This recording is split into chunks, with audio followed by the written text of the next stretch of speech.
नमस्कार,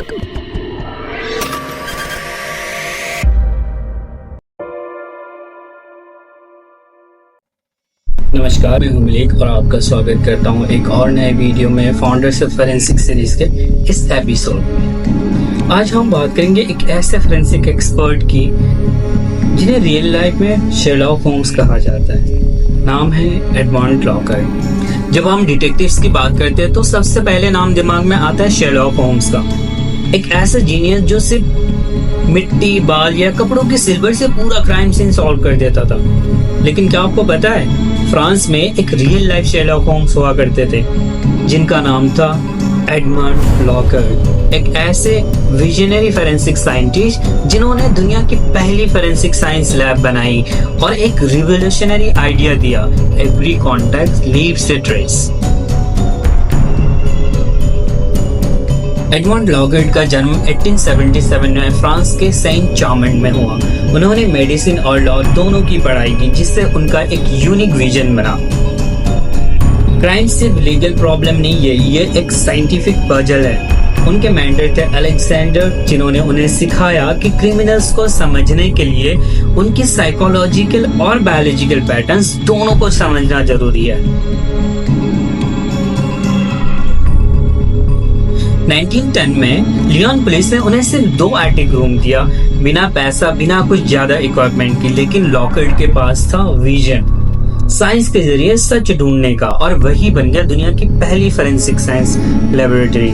आज FBI और इंटरपोल जैसे एजेंसीज उसी मॉडल को फॉलो करती है।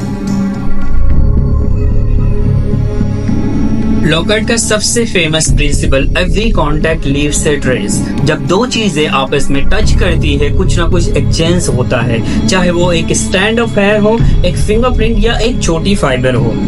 हर एविडेंस कुछ बोलता है। आज के DNA analysis, fingerprinting, fibre analysis सब इसी प्रिंसिपल पर बेस्ड है।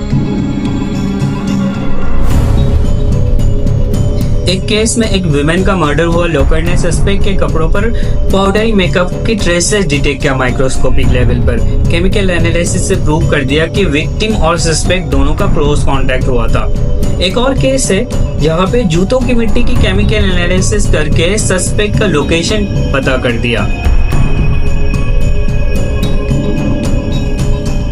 लॉकहार्ट ने 8 वॉल्यूम बुक लिखी, ट्रेड द क्रिमिनलिस्टिक, जिसमें फोरेंसिक साइंस के सारे प्रिंसिपल्स के बारे में बताए गए। उन्होंने ग्राफोलॉजी यानी हैंडराइटिंग एनालिसिस पर भी काम किया, जहां लिखने का तरीका से इंसान की कैरेक्टर रिफ्लेक्ट करता है। लॉकहार्ट खुद शेरलॉक होम्स के फैन थे, लेकिन उनका मानना था डिडक्शन से ज्यादा जरूरी है scientific evidence. It is impossible for a criminal to act without leaving traces of his presence.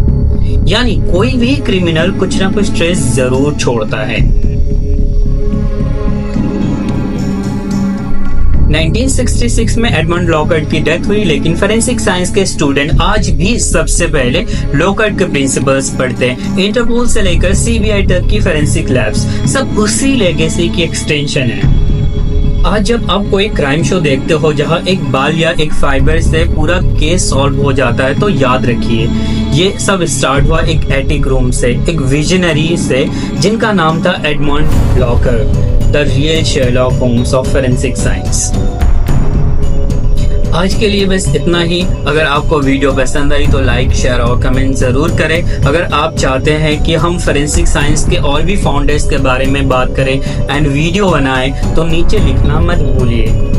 अगर आपको एडमंड लॉकहार्ट के बारे में और इंटरेस्टिंग इंफॉर्मेशन चाहिए तो इस QR कोड को स्कैन करिए या डिस्क्रिप्शन में दिए गए लिंक को जरूर विजिट कीजिए। मैं हूं मलिक और मिलते हैं नेक्स्ट एपिसोड में फाउंडर्स ऑफ फोरेंसिक सीरीज के एक और नए एपिसोड के साथ। धन्यवाद।